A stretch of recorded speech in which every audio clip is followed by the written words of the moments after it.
til vi er færdige en gang, og så skal vi altså have i først, inden der kommer fisk i, så vil vi i og svømme i. Så er det lidt rundt med en kold øl. Det vil vi. 30 grader varm vand. 30 grader varm vand. Så er det de største fisk, der nogensinde har været det der bassin engang. Ja, det er de klaptorsk, der kommer ind her. Det er bunden.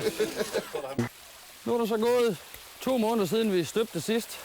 Bassinet her er blevet på 7.000 liter, og så siger man normalt, at man kan have cirka 10% af vandindholdet i centimeter fisk. Så i det store hernede med 7.000, så kan vi have 7 meter fisk. Jeg har filter koblet på det vand, som bliver pumpet op hernede fra, op igennem, for at tage eventuelle ting, som svæver rundt.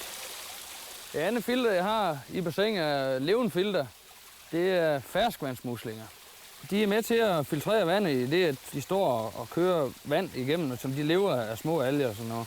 Dem skal man passe på ikke at få for mange af i, hvis det er et lille bassin. Dør en, så begynder vandet at blive giftigt, og så kan de næste begynde at dø, og så kan man risikere, at det går helt galt i bassinet. De fisk, jeg har her, skal kunne gå ud om vinteren, men da de er opdrættet i land, som ikke har minusgrader, som vi har, vil jeg forsøge her i vinter og lade nogle enkelte stykker til at gå herude, for at se, om det går. 3.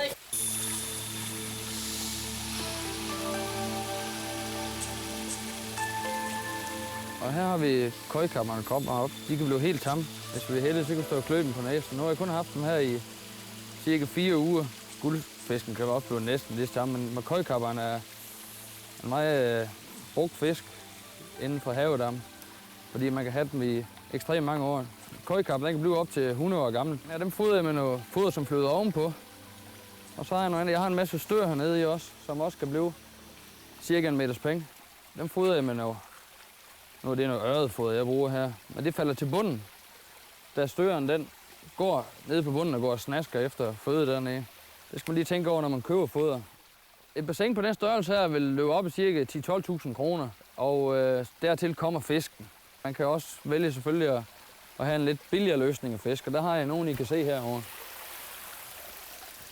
Herinde i bambushytten, der har vi så kighullet ind til det store runde bassin, jeg har lavet, hvor vandfaldet går ned i det store bassin. Her har jeg en masse karuser, som jeg fangede den anden dag. Jeg havde en rusuge.